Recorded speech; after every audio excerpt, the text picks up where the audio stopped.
we're talking about going full circle today, which you don't know what that means yet, but later you'll find out. So I have some exciting features that I want to unveil that we've been working on, but in order to understand the motivations, we have to kind of take a trip back in time to what got me into Elixir and Phoenix in the first place. But before that, I always have to plug Dockyard. You've heard a lot about Dockyard. I'm sure you're tired of it, but they do support me working on open source the majority of my time. So we work for a lot of different clients, from startups to Fortune 100 companies. So if you need Elixir support, definitely check us out and give them a big thank you. And I did get raffled out, so looking forward to those 2 hours. So Phoenix 1.4, we've heard about for the last couple talks that I gave. It's out real soon. It's actually almost about finished. And so people watch the milestone list, and there's one outstanding issue, which is a formatter issue that looks like it should be take 10 minutes to complete. And actually, the only reason I haven't closed that, there's a PR for it, and if I close it, then people are going to be like, Phoenix 1.4 is done. Why is it not released yet? So it's baked at this point. But turns out writing a book and working on a framework for it, getting ready for a keynote, takes a lot of time. So we're just waiting for the bandwidth to make sure the docs are ready for a release and make sure the Phoenix book is in a good state before we stamp it, because we don't want to ship things too early and not have the docs ready, or have to immediately work on a new 1.4.1 edition of the Phoenix book that has been over a year past due. But it is coming. So for Phoenix 1.4, it should be in release candidate. We were going to try to get it today so I could drop it Apple style, but sorry, it's if you use master, it's quite stable. We should have a release candidate, I think, this week. But keep an eye out on that. We're going to have HTTP 2 support coming. We have faster development compilation, as well as some other kind of quality of life improvements. The 404 page now shows the routes in your router that exist. I don't know why it took us this long to add it, but that's a super huge help, even for me, day to day. We have an overhauled transport layer, and this is something that Jose did, so a huge thank you to Jose for this. He's great at coming in and making things super good that I've made that were just marginally okay. So the Phoenix channel layer initially, I always say, I tackle problems top down. So it's if I could just type channel here, and then there'd be this bidirectional line of communication, and things would just work. And I work my way down, and it's to do that, I need a pub sub layer. So I guess I'll have to write pub sub. So anyway, I work top down, and I make the thing work that I wanted to accomplish, but I don't quite think about the patterns that are emerging in the architecture. So then Jose came in, and he's we actually have some patterns we can lift out of here to make it much more extensible and build it into smaller pieces. So with Phoenix 1.4, Jose's pretty much completely rewritten the transport layer. So now if you want to extend the WebSocket transport, you used to have to copy paste our entire WebSocket transport. Now there's much less code for you to write. So big thank you to Jose for that. Some bad news with the Presence API. If you're using the Presence JavaScript, you have a race condition in your app. The good news is we fixed it with new JavaScript, but the API did improve. So at least there's some bad news, but some good news in that it's actually less JavaScript to write. And I mentioned the Phoenix book. This is a long past due. It was supposed to be Programming in Phoenix 1.3, and it is now Programming in Phoenix greater than 1.4. So we just skipped the 1.3 and went straight for a book that should be relatively future-proofed. And there is a discount code available for this conference, Phoenix Workshop 2018. Hopefully that's not case sensitive. They could have made an easier code, I feel like. But if you go to phoenixframework.org/book, it will redirect to the Pragprog page. So commit that to memory. I think it's available for the next 5 days or so, but definitely check that out. There's 3 chapters left, so it should be out. New chapters every 2 weeks. So if things go to plan, the full beta book should be done in 6 to 8 weeks, and ideally out in print by the end of the year. So now I want to talk about another project that I've mentioned metrics going back almost, I think, last ElixirConf and before, about wanting to tackle the general problem of collecting metrics and reporting metrics in the Elixir ecosystem. And we haven't had the bandwidth to get this going, but fortunately, the Erlang solution folks reached out to the Phoenix team, and they said, hey, we are really interested in getting involved in this. And with the help of Jose at Plataforma Tech, kind of mentoring and overseeing this, about 3 months ago, they started work on an initial effort in this area that we're calling Telemetry. And Telemetry's goal is to be this initial bare bones metrics library that everyone can use. That way we have a common interface to start collecting and reporting metrics. Because the problem in the community now is we have all this information, we have various ways to collect information, we have a ton of different ways to report information, but whether you're using like New Relic, StatsD, all these different services have all these different ways to collect, and it's either, at best, there's reasonable interfaces, but most of the time everyone implements things in their own way. Sometimes they work great, sometimes they don't. So we're trying to have a common interface that everyone can use and extend. And the goal right now is just a very tiny API. So because if we ship this and we have a lot of people depend on it, we don't want to be constantly breaking core libraries in the ecosystem. So right now we've thought and put together a very small interface to say, very similar to kind of like Phoenix instrumentation used to work, where you just wanted to have a callback run based on some event happening in the Phoenix application, for example. So with telemetry today, you just write a module and a function, and there's no metaprogramming here, nothing fancy like we were doing in Phoenix. You just want to say, okay, you know what? If there's a web request event, let's say the web request was sent, I want to be able to log the latency. So I define a function, and then I can tell telemetry, hey, I want to attach to this event. I don't care where it's coming from. I know that the web framework I'm using is going to emit this, and telemetry is going to use an ets dispatch internally to very efficiently and quickly call this function for you. And that way, when Phoenix runs, not today, but when we integrate with telemetry and things solidify, Phoenix internally is going to run telemetry execute. And for this example, if we finish a web request, we may emit web request stop. If we send a request or render a view, we can emit these actions. And if no one's attached to them, it's going to be almost a free dispatch. So it's just going to look up an ets and do nothing, be a no-op. Otherwise, people can hook into everything that's happening in the framework. And this is great, and this works just like it would work with Phoenix instrumentation, but the goal is, this should be not Phoenix related at all, right? Because you should be able to say, if I want to hook into Ecto lifecycle equivalents, Ecto queries, if there's a DB query or a transaction that was just committed, and maybe I want to log the latency of that transaction, I should be able to attach to that event in telemetry, and then Ecto internally can say, telemetry execute, and pass the metadata to you, and then you can do what you want to do with it. And that's it. It's a very, very simple core API. Because like I said, the goal is to have this stable, rock-solid, tiny core, because if we have this available to the ecosystem and we're constantly releasing broken changes, then what's the point? So the goal is to have this available at large to the greater ecosystem, whether it's Ecto, Phoenix, Plug, the Absinthe wants to log complexity analysis. Anyone that's interested in what's happening in the app can depend on this tiny, tiny core that they know is not going to be constantly changing or breaking. And even for things like HTTP clients, it's important because you often want to know if you make an external request to some web servers, you want to hook into events like how long did that take? And I think internally Hackney does have, various HTTP clients do have ways to hook into these events, but again, like I said, there's no common interface. So telemetry is going to solve that with a tiny core, and then on top of telemetry, we can have reporters and aggregators and other packages that add more features, like they can report to StatsD, they can report to Prometheus, and then again, we can also provide things like I mentioned last year at ElixirConf, like gauges, being able to probe different values on the system, report requests per second, but that would be in another package, not on top of the telemetry core.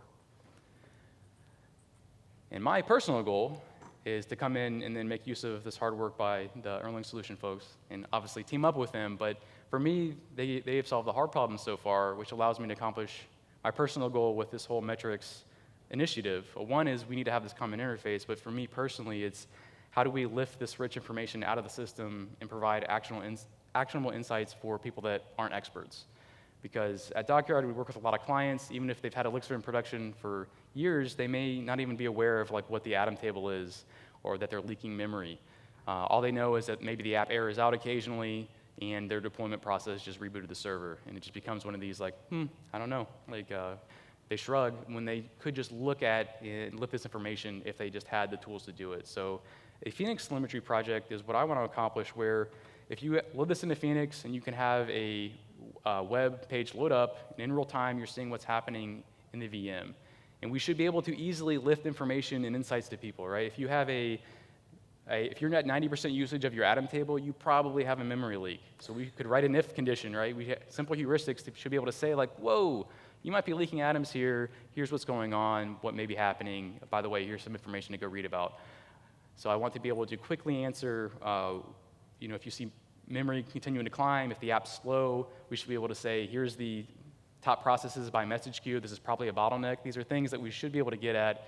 And with telemetry and this common interface, it's going to make it super simple to build a web app with channels just to hook into this data and just give people insights from that raw data that was always there. So I'm super excited that this is actually underway. And again, a big thank you to the Erlang folks and Jose to kind of kick off this effort. And I'm really super excited about the next feature that we've been working on. The caveat is it's still very early, and we are going to have to take a trip back in time really to understand my motivations, and I would say withhold judgment here until we get to the end, because I think some people initially will find this interesting, let's say. So if we go back in time to 2013, I wrote this library called Sync. Anyone remember Sync, real-time Rails partials? Anyone from Ruby? All right, 3 people over there, yes. So this was actually my first real open source initiative. I had written a couple libraries. So it was kind of near and dear to my heart that I put myself out there, but also I was trying to experiment with an idea here.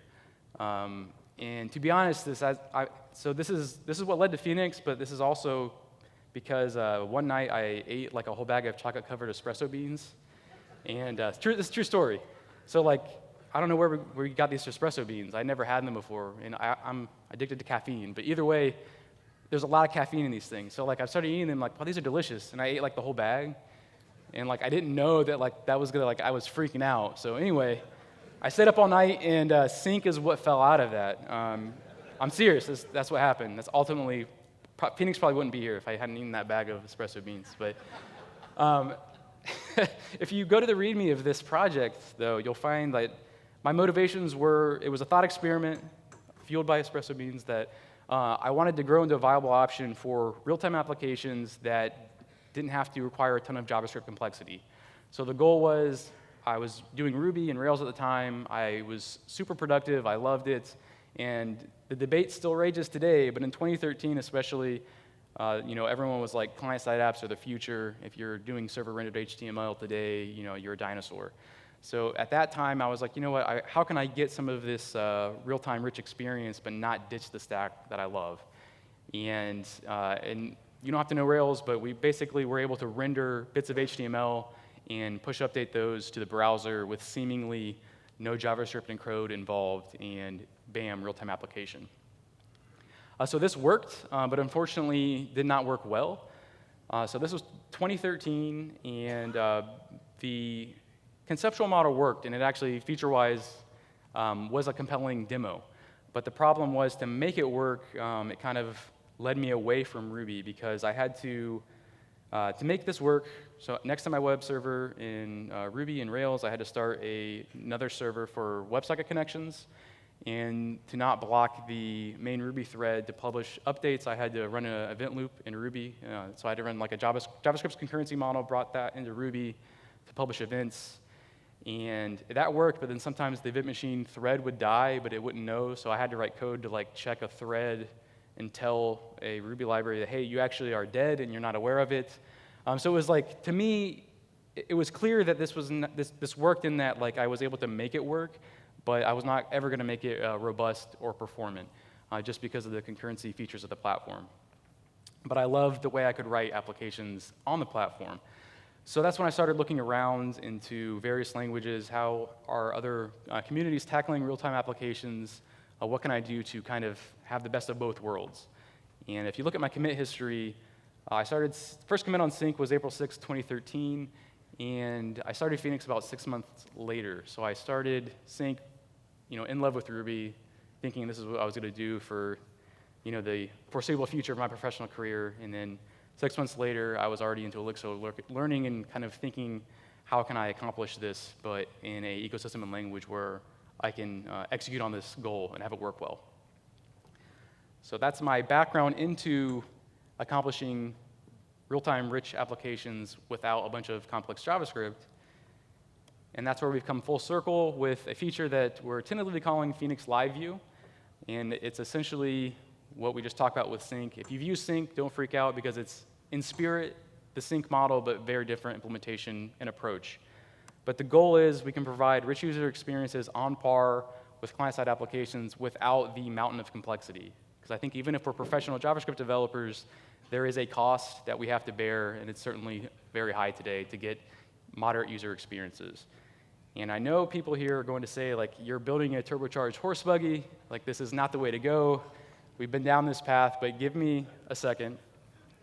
This is also a separate project outside of Phoenix Core, so it's going to live separately, it's going to be versioned differently, but it's going to build on top of the tooling that we already have, like channels. But we have to ask ourselves, like, why do we write JavaScript today? Like, I'm not saying JavaScript's bad and you should never write it.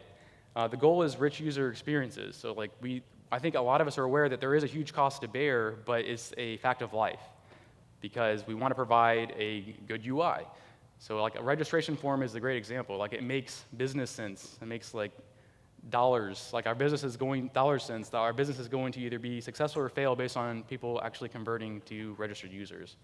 So if we have a registration form and a user has to like click and see a page refresh just to get an error, that's going to lead to less users signing up. And we can scientifically track that with analytics. So it's rightfully so that someone's going to say, okay, we need to provide a rich experience here to make this as friction-free as possible. So developers say, okay, I need some kind of client-side framework, or I, at the very least, need to write a ton of JavaScript. So there are very good reasons to pick up JavaScript and provide a good experience. And it's very easy to see with just a simple example, right? If we are trying to sign up for an application, I think by default, almost all of us will leave phone number blank, because who wants to provide a phone number? So we have to click save, and then like, oh, it can't be blank. So we tried to get into your app, but we couldn't. So then we like enter something bogus, like no thanks or NA. At least this is my approach to most applications. We hit save, and like, oh, it's not an actual phone number. And you're like, oh, gosh, like, okay, I'm going to enter a fake phone number, but it's actually valid. And then, then most web frameworks are going to actually try to persist and tell me that the email's already been taken. So, like, this isn't contrived. Like, I've tried to sign up for this app, this 3 inputs, and 4 times the user's been rejected. So, like, there are valid reasons that people adopt this complexity because they need to provide a rich experience around this. So I'm not saying that JavaScript is just new and shiny. It's like people are using heavy client-side apps to solve real business problems, and this is just a simple example of one of those problems. But it's insane, and I say that in the nicest way possible, because as this example showed, like just to go from an input tag to some rich user experience around that is a labyrinth of decisions, potential arguments with teammates, learning, just to literally take an input tag and then maybe show another label error message beneath it. It's absolute insanity. And like you have to decide, okay, like are we going to use pure JavaScript? Probably not. So what framework are we going to use? Is it going to be Ember, Angular, React? If we have a debate, we settle that with the team. Maybe we've already learned one of these. Great. How are we going to actually talk to the server, though? Are we going to use Apollo with GraphQL? Because GraphQL is an awesome thing. Okay, if we've solved that problem, we have to then say, okay, how do we actually compile this? We're probably going to use Webpack, or there's a new one now. I forget the name. But if we decide that, then we have to figure out what loaders we're going to use. Like, you're going to be using Babel, JSX if you're using React. Not hard to learn, but then you're like, oh, TypeScript. You're going to say, like, half the tutorials that I went to have said TypeScript's the way to go, actually. So now I'm learning, like, a new language and type system just to get a rich user experience around an input tag that I already had written. So it's like, what in the world is happening here? And it can get even more complex because let's say that your business person rightfully says, like, hey, this rich client-side app actually decreased our conversion rates because we lost SEO, because now we're rendering all this on the client. So you're like, no problem. I can just start a Node web server in between the client app and my actual web server, and that thing can actually render the HTML, send it back to the browser, so bam, server rendered HTML, and then I just rehydrate the data, and it's insane. I mean, this is, for me, like I said, I say this in the nicest way. I've been down this path. I've worked for a lot of different applications that there's so much complexity here to accomplish the rich user experience that we want. And it may be justified in some cases, but I think in a lot of cases, if we had alternatives, we would all be better off for it, and better off in team size, team bandwidth, time to market, and just developer sanity. Because I think a lot of us fall on a spectrum of we're not trying to build a desktop-like experience. So by all means, I'm not saying you can't write JavaScript apps and client-side applications are bad, but I think a lot of us want somewhere between a basic and rich user experience, right? We want rich applications, but we're not making Google Maps or Google Docs or a Spotify web player, right? There are certain classes of applications where if you're streaming audio and you want to view a new page, quote unquote, you can't cut the audio stream, load a new page, and start that again, right? So there are certainly a class of applications that by all means you need to go all in on this. But I think most of us, at least most of the applications I've built over the last 10 years working for a lot of different clients, we fall somewhere in between, right? We don't want this basic HTML. We're going to be using some JavaScript to get these bits of active features. And that's where I think this feature is going to be extremely well suited. So to see how this works, I want to take a trip into React. If you don't know how React works, it's OK, because this is their Hello World example. And this is literally copied and pasted from the React's Hello World. And I want to talk about what is it that makes client-side applications special? Why are they able to provide experiences that beat server-side rendering? Well, the goal is, if we start with the React's example, we can see that they start with a pure operation that looks remarkably like what you're used to writing when you're rendering a Phoenix view. They take some state in, there's some data, they call render, it spits out some HTML. There's not a lot happening here, but this is our current model that we're used to writing in Elixir with a Phoenix template. We have a render function on the view, we call it, it spits out HTML, it's a pure operation, we're done. So it looks remarkably similar, but the next step of the React tutorial shows us what advantages we have for having code running on the client. We're able to have a stateful component running on the client, right? So in the React model, these components hold state, and the key thing that happens with React is anytime they change their state, they automatically get re-rendered in the UI updates. So let me repeat that. Like in this example, we have a function that gets called every second, and all that function does is change the component state. And the React model is, if my state changed, render automatically gets recalled, and the UI automatically gets updated. So if you think about this idea, and you think about where I was coming from in 2013, it's like, OK, we have this super fast language. Phoenix is known for its crazy fast rendering. And we've got this great platform that actually is great at stateful servers and components. Like, why can't we just put this on the server? We have a platform extremely well suited to handle evented applications in holding state. So that's what we've done. So this is the React example that you just saw ported to Phoenix Live View. Literally, there's no tricks here. This is the whole code. I didn't even cheat by taking off the imports. And in this case, I'm using the Sigil E, which may look special, but it's actually always been part of Phoenix HTML. It just lets me write EX directly, and that gets compiled to what your EX templates would get compiled to. So in this case, I have a render function that is still a pure operation. It takes some data in, and it produces HTML. But now I have a stateful view that is running, gets spawned. It's a process that we're used to writing. And again, this is using the React approach where to get the clock from the Hello World example, I just send myself a message. So timer send interval tick. Every second, I receive a tick event, and I have a handle info callback that we're all used to writing. And all I do is change my state. And if my state changes, render gets called, and the UI updates. So the only difference is the UI updates has a little bit of a network hop to go over and a little bit of JavaScript running, but the conceptual model is the same. So let's see that in action. I'll bump up my font here. So if I go to my clock, expand this, so we can see I have a real-time application, but every second the view render function that you just saw is called. It pushes the update down into the browser. We'll talk about optimizations for the future. Currently, it's pushing all the HTML back down, but we are doing a diff on the client. So you can see, if you see the flash here in Chrome, that H2 tag is the only DOM element actually updating. So we're rendering the whole template on the server every time the data changes and pushing it to the browser. So pretty cool. Yeah, thanks. Awesome. So I didn't expect a clap at this stage, so you just wait, just wait. OK, so the next part of my talk was like, so that wasn't very exciting. What makes client-side applications nice and justifies their complexity is they're interactive, right? It's not just a matter of the real-time updates coming through, like that's cool and useful, but usually the user is interacting with the application, right?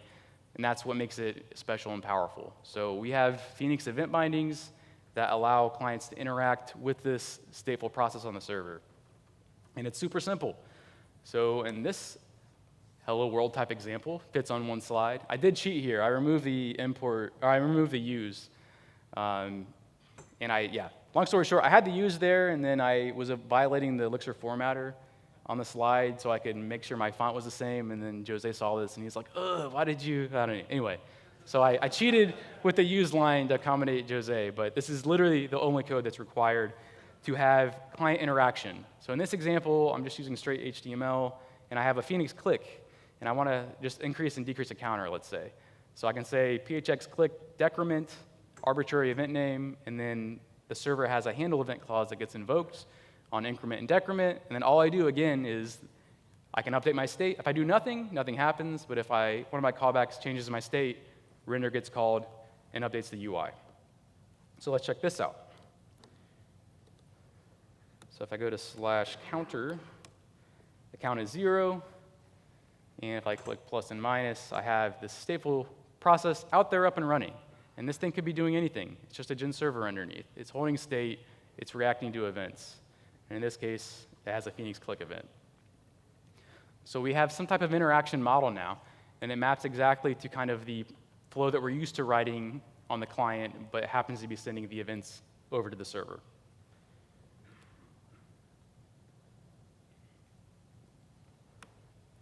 And again, this is the model. It's very simple. It's just the view produces HTML, and then we're used to that happening. So HTML gets sent down to the client, and then with these Phoenix bindings, we're sending these events back up to the server. They get hooked into a handle event that can do anything at once, but if it changes its state, render's automatically recalled, pushed down to the browser, and this completes for as long as the user is visiting the application. So a very simple model, and to me, it's very powerful and super simple to reason about. But we can do more things than just click on buttons and update counters. Because to do anything useful, like client-side validations, as I mentioned, that's a business problem that would be nice to solve without bringing in that labyrinth of complexity. It'd be nice to make that a 30-second process on the Phoenix side, and we can do that. So this is the HTML that the Phoenix scaffolds for you. Nothing special, Form 4, we've all seen this. Like, wouldn't it be nice if we could just say, Phoenix change, hey, send this validate event to the server. And Form 4 isn't aware of this Phoenix change event, it's just a data attribute, and validates an arbitrary event. But it would be nice if anytime any input event changed on this form, that we could just have a callback word on the server. So we can do that.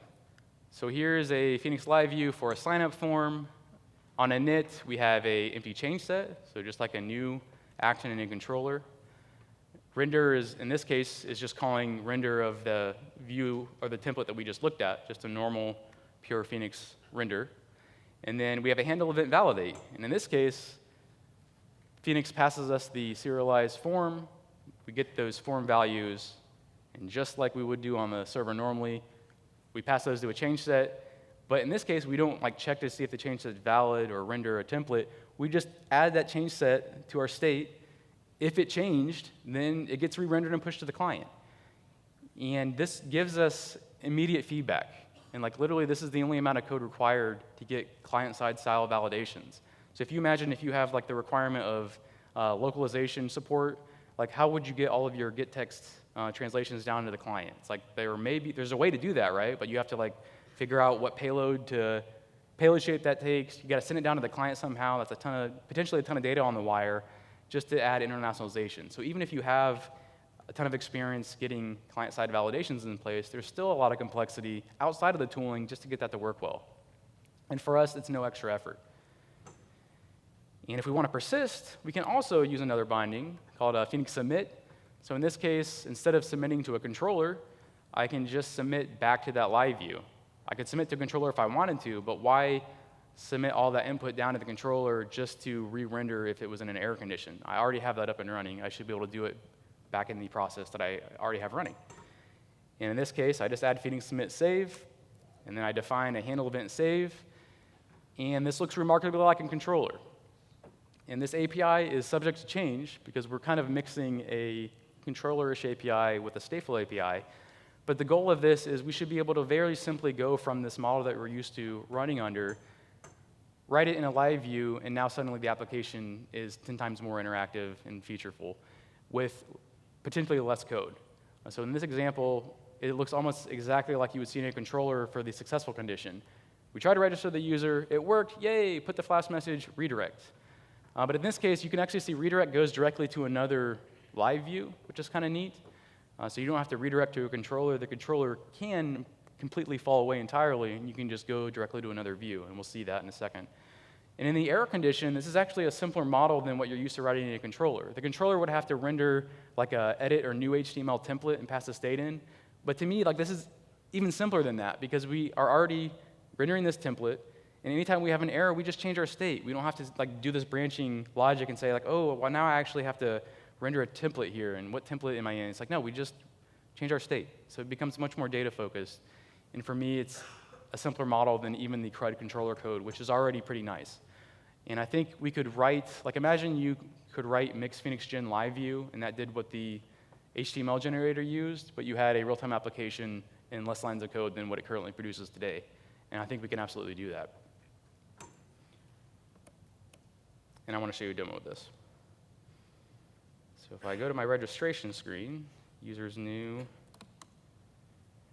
it's what you saw on my slides, but much better. So looks like a normal form because it is. We sent HTML, we rendered it, but there happens to be a process out there running, waiting for Phoenix validate events. And it turns out that browsers, the input forms or input fields actually emit change events on key press. So you're like, okay, no big deal. On key press, I'm going to validate. So nothing's happening here, but imagine I go back, oh, can't be blank. So I type in Jose, and then, oh, must be letters and numbers. So I'm getting immediate feedback, and this is happening in real time just on the server, on every key press, because Elixir is amazing. So the user's getting this literally, like, the page didn't have to refresh. Like, it blows my mind how fast this is.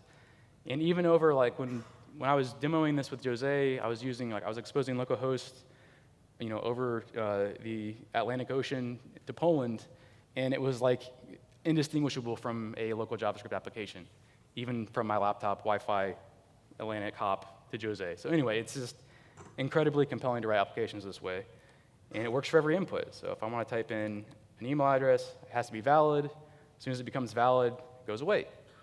And again, this is exactly the normal Form 4 change that you're used to writing. There was nothing else added other than the Phoenix bindings and those callbacks that look remarkably similar to the code that you're already used to writing in a controller. And again, for the phone number, if I tried to type no thanks, it would automatically tell me. So we're going to save this.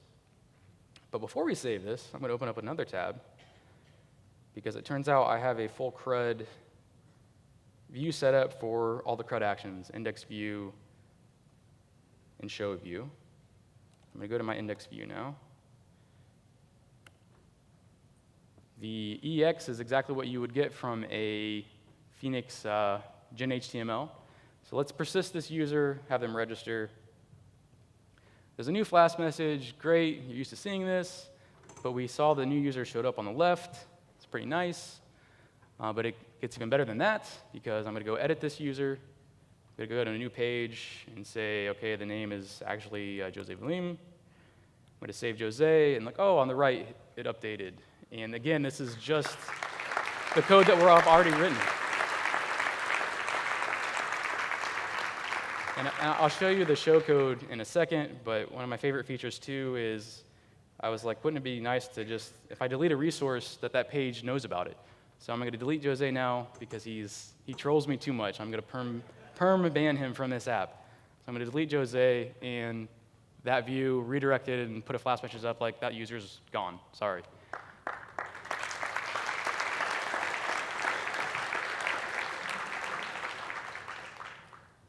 So pretty neat.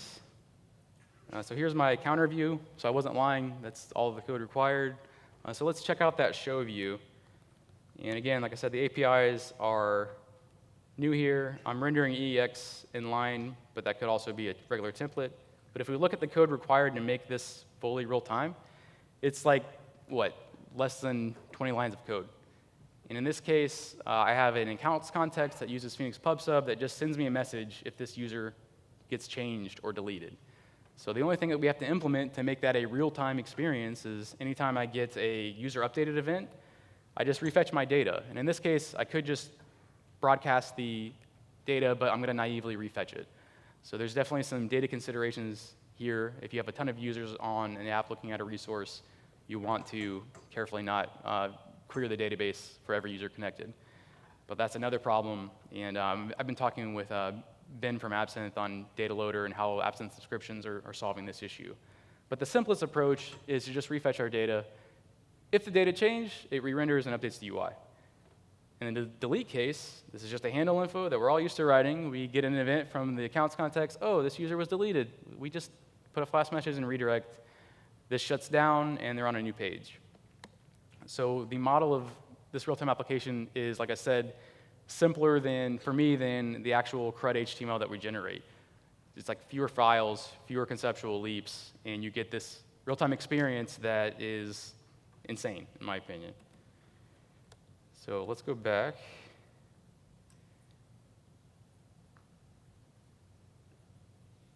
And see some more examples. So it's like, where's the limit here? Because we're not quite sure where the boundary is and like, where does this break down? I'll talk about some caveats and where this is really great and where we're not sure this is great, and cases where you definitely wouldn't want to use this. But we're not quite sure where the boundaries are in this app. We know that, or this approach, we're well aware that there are certain use cases like small bits of rich UI, real-time feedback, like form validation, showing progress of something running in the background.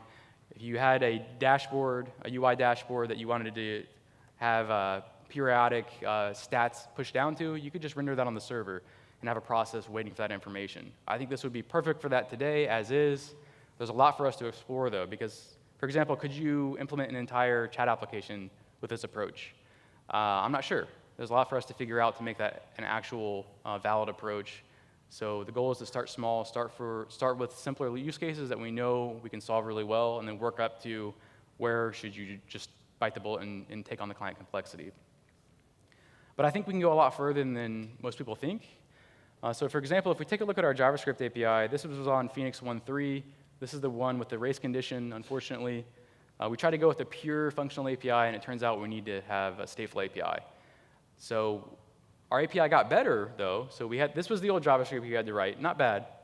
The new JavaScript got much nicer. So it fixed the race condition and got to actually a very small amount of code, which is pretty nice. But it would be nice if we didn't have to write any JavaScript, right?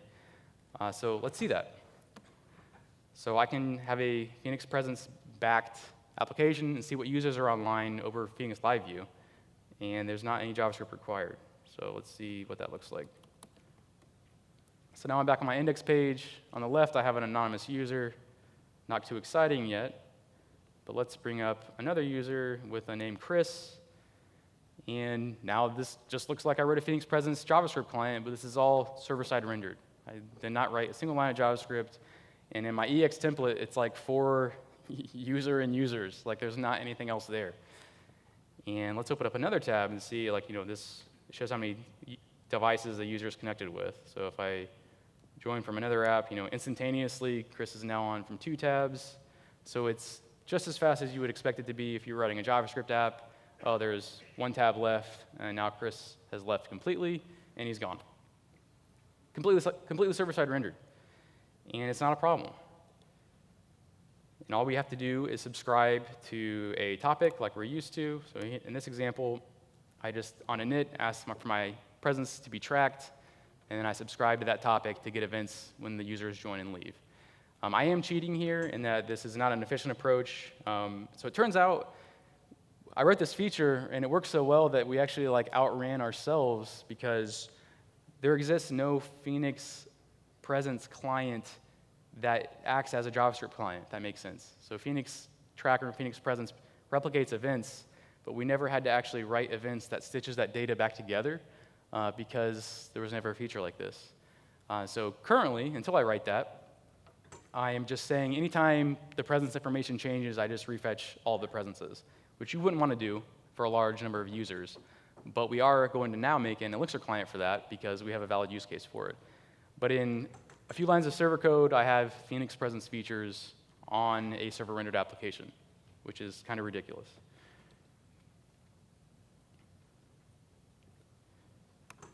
But I know a lot of you are thinking, like, can this really scale? Like, Elixir is fast, but like, come on. Like, we're gonna have to pay the price for rendering, right? So the answer is, like, of course this can scale, because Elixir and the platform that we're on is amazing. But this is going to take resources, right? So someone has to render the HTML. When you offload it to the client, they're building that together. So pushing this to the server is absolutely going to spend more CPU cycles, right? We can't defy the laws of physics and just make up work and do it somewhere outside of the server. But we can do it fast enough that it doesn't matter. Like, this is going to scale completely well. And to prove that to you, I have a nonsensical demo that actually works. So thanks to Jose, actually. So we're doing DOM diffing on the client, and Jose was checking out this library, and he saw that the same authors that wrote the client DOM diff wrote this library called Marco.js, which I had never heard of. But one of their examples is pretty awesome. You can't read the font, but this silky smooth animation is not using CSS animations. It's actually like 100 div tags in at 60 frames a second, so 60 times a second, they are rendering 85 div tags and then just setting a style attribute that calculates the hue of the color and the rotation. And it's super, like, it's impressive. So they're showing, like, look how fast our JavaScript library is at rendering this. So they wrote Morph DOM, so Morph DOM is super fast. But Marco is rendering this in like a Marco template. So they're advertising their template speed. Like, look how fast we are to be able to do this. And it's impressive. So hands off to them, and actually thank you for writing Morph DOM. But Jose was like, you know what, what if we tried this in Elixir? So we got the Elixir code, and I ported it to, we got the JavaScript code, and I ported it to Elixir, and we really didn't know what to expect here. So let's go to that rainbow view before we look at it. So this rainbow view is just a port of the JavaScript code. So this render rainbow is just a one-to-one. We went through and we're just doing some calculations, math sign. I honestly don't know what it's doing, but it's what the JavaScript was doing.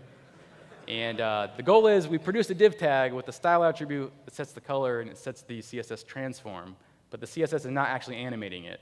The animation is just from re-rendering. So we were like, well, to get 60 frames a second, we'd have to timer send interval ourselves a message every 16.5 milliseconds. Like, that seems really fast. And then we were like, well, we'll try it. So all we do with Phoenix Live View is we get a next frame event every 16 milliseconds. We change our state, render gets recalled, and we push that to the browser. And we're like, well, I mean, that's the flow. Like, let's see what happens. And I would show you the text between us, but I can't because there may be some expletives when this actually was loaded. So then I was like, well, let's try this out.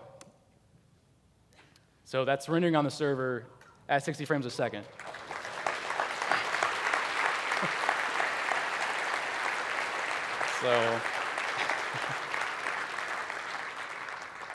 So I'm not saying use this for animations, but can it scale? Yes, it can scale. Like, it's absurd that this worked, and this is actually not optimized at all. So there's a ton we can do. Like, we're taking the Chris McCord approach of, like, I just want this to work, and then, like, I'll worry about later how to make it, like, great. But then it works well enough that I can just ignore it until Jose is like, we really can make this much better. No, but there's an insane amount of work that we're doing here. Like, we're taking I/O data, we're actually converting it to a binary, and then we're rendering that as JSON. And we could just take the I/O data and push it straight down. So, like, the fact that this works so well as is incredibly compelling. So I am really, really excited about this and the fact that this worked. Oh, and the Marco example, actually. It turns out when you click it, it changes direction. And we were like, oh, we can do that. We have event bindings. So you just set a Phoenix click event, and the Phoenix click is going to be Phoenix click switch, and then I just change my step times -1, right? Like, we have this model, and then So Jose was like, oh, but it doesn't work for the click. And it was like 3 lines of code later, oh, we can change direction. So it's just been super fun to see this work. I don't know, it's crazy. So it's really exciting. So I'm really excited about this, but I do need to kind of like temper some expectations here. I mean, one, this is really early, but we know that it can work really well for the use cases I mentioned out of the box, like validations, bits of real-time UI. But we know for sure that we're not trying to say don't write JavaScript ever. Applications absolutely that you need to go on all in and use one of the great frameworks available. Especially if you need things like offline support. If you're building an app that requires a server maybe not to be there, then we can't be there. So sorry, you have to write JavaScript. If you have high latency clients, I'm sure a lot of you here are thinking, oh, this is great, but we have to go across the server now for UI interaction. So if you have edge clients, high latency clients, then this is not going to be a great option. But I think day to day, most of us are operating on a client-server architecture that requires a server to be there in a reasonable amount of time. Most of us that require any kind of application that submits a form, that does something, and the user waits for feedback, this will work perfectly fine for. But if you need optimistic UI where you can't have latency, then you have to write code on the client. If you want native features, complex UI, a desktop-like application, then you need to build code on the client, and that's fine. Those are what client apps are great for. But if you want like great productivity or great time to market, I think we're going to be unbeatable in that regard. Like imagine what I just showed for client-side type validations is literally like a 30-second operation, where even if you're a professional JavaScript developer, it could be hours. If you're new to the ecosystem and you want that business requirement comes down, that's going to be days of work for you. And we can just ship this and go on to the next task. So I think time to market on a lot of these rich features is going to be unbeatable, and I'm not aware of another platform that has this kind of feature set with the performance that we can offer.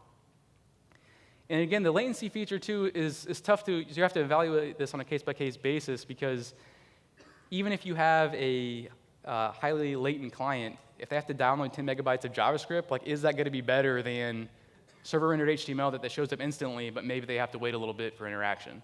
So we still have a lot of wins on the client side, because the JavaScript to produce what you just saw is like 60 lines of code so far. I'm sure that will grow as we add more robustness and features, but it's a shockingly small payload.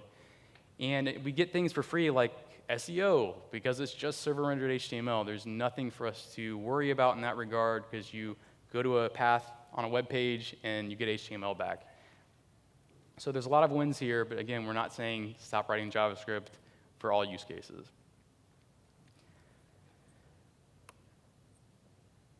But we're able to do this because we're able to render in microseconds.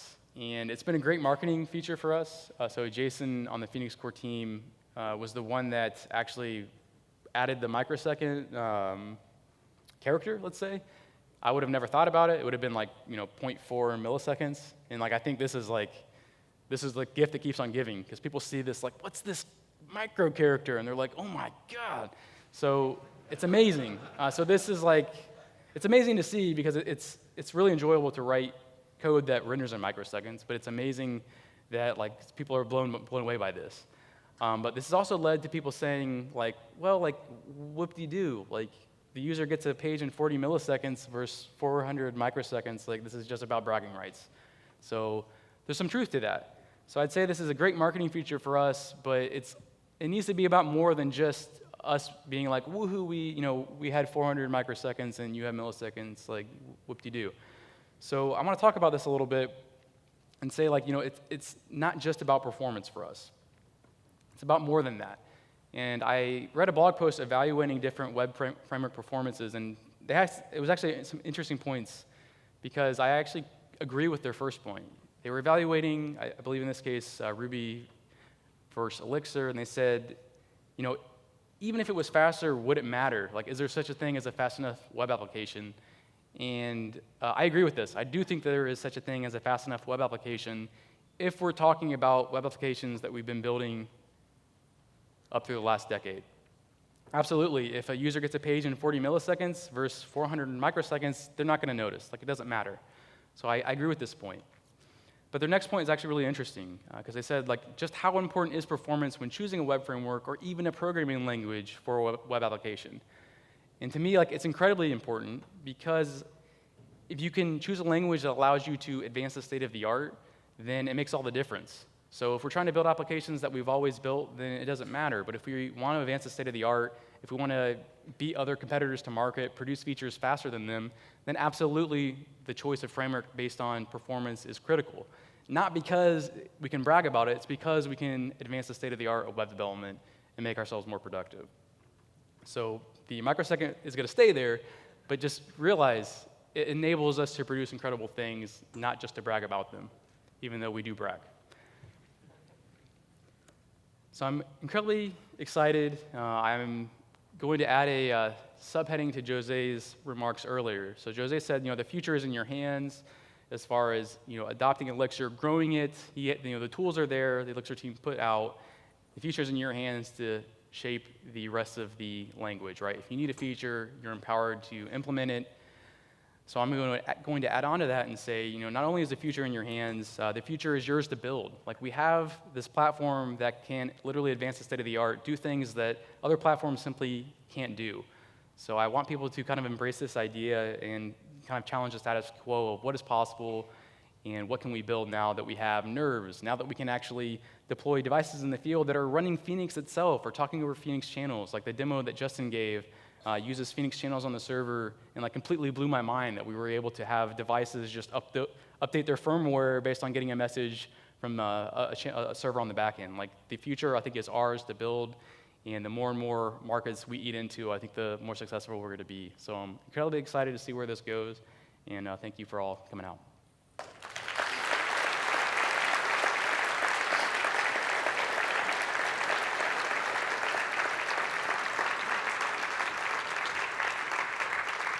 And I'd be happy to answer questions if we have time. Okay. Are there any questions? Got one back here. Go ahead. Can you talk a little bit about user state in the live view and how Phoenix handles that, since we aren't necessarily storing state on the client side? Yeah, so user state as far as the clients. Yeah, I'll have to repeat the question. So the question was about how are we handling user state, because we have a state on the client, and as far as I understand, you're asking how are we handling state that is on the client, given that we have state also on the server? Yeah, like if I were creating a wizard, like a wizard or something like that, how does Phoenix handle that? Specifically, durability and something were to go down. I see, yeah. So the question is also related to durability. If you have a multi-step wizard where wizards is a great way that this could be used, where you have the user completes a step and you just push update new HTML. But what happens if that process crashes or the user leaves? The great thing about this, all the state is server side. So the Phoenix change and Phoenix submit bindings explicitly actually send the entire serialized form exactly to kind of help protect against having to do some debalancing on the server having the input state and then the client changing one input, and then due to latency, we think that they had a previously valid input. So the Phoenix change wraps the whole form, so we get the entire state. So the goal is to keep the state on the server, but then durability-wise, it's going to be a cop-out answer. It's there is no durability. But the nice thing is this is just a process on the server. So there's nothing special in that. You would handle durability the exact same way you would handle durability anywhere in your system when it comes to a stateful process. So in the wizard case, at each step of the way, you could persist the step. That way you can restore that when they come back. In that case, you don't have to persist everything, but you may want to. Or periodically, you may just dump the state, right? Every few seconds, you may dump the state, or you may treat it like you would treat a normal controller interaction, where if you have to have durability, then you just persist at every action that requires it. So on next, you would persist that step, the whole step, not just the whole input state, not just the single step. So does that answer the question? Okay, great. Got one over here. Have you given any thought to coalescing, in the sense that if somebody's generating a page that a lot of people are on, it'll be doing the same computation on a lot of these different connections? Yeah, absolutely. So the question was, have we given any thought to coalescing? So you have the problem of 100 users are viewing a fragment of HTML that is all going to be rendered the same way. Yes, we put a lot of thought into it. Again, this is early. So Phoenix Channels has this solved. It's called fast laning. Not everyone may be aware of it. So if you broadcast on a channel today, to a chat application with 1,000 users, it's going to render that, by default, it renders that payload of JSON a single time instead of 100 times because it's the same thing. And you have to explicitly say, I'm going to intercept this event and customize it per client. So we are thinking about it. Today, it would all be rendered separately, but it's definitely something we want to solve. And like I said, we've been thinking about these things with channels, so I think there's a similar model there that we can apply. Got one back here. When can we start playing with this? Okay, yeah, when can you start playing with this? Pretty soon. So the nice thing is I need to actually publish this, so it's not out yet, but it is not part of Phoenix Core. So I'll be able to release it in a like 0.01 deal with it state, and update it up to 1.0 as fast as we want, and version it outside of Phoenix. So I need to get Phoenix 1.4 out first. So don't let me focus on something else, and then I can just claim like, oh well, I promised it would be out in 2 weeks, so I can't release Phoenix. So no, it should be soon. Just with the mindset that it's the shape of the public interfaces and APIs could very well change. Back here. Can you provide any insight into how this would work if we had 4 web servers running behind a load balancer, trying to figure out which server to send to that? Yeah, so the question was, if you had 4 web servers running behind a load balancer, how would you determine where the session is? So it would just work. So fortunately, Phoenix PubSub is distributed, so that's not going to be a problem. And it's going to use WebSockets, so the client's going to happen to load balance to one server, and it's going to maintain that connection. We do reattach, so yeah, to make a long story short, there's a likely change, but there's a PID running on the server somewhere, and the client has a serialized token of that PID. So if you're using distributed Erlang, it will just work. So it's likely something you don't have to think about in that regard.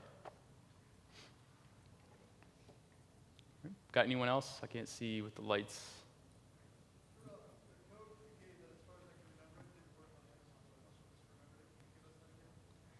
Oh, the code didn't work. So Amazon, it's only on Pragprog. So if you go to Pragprog's webpage, it works there, but not for Amazon. So yeah, find me afterwards. I think Jim's got a couple of remarks. So thank you.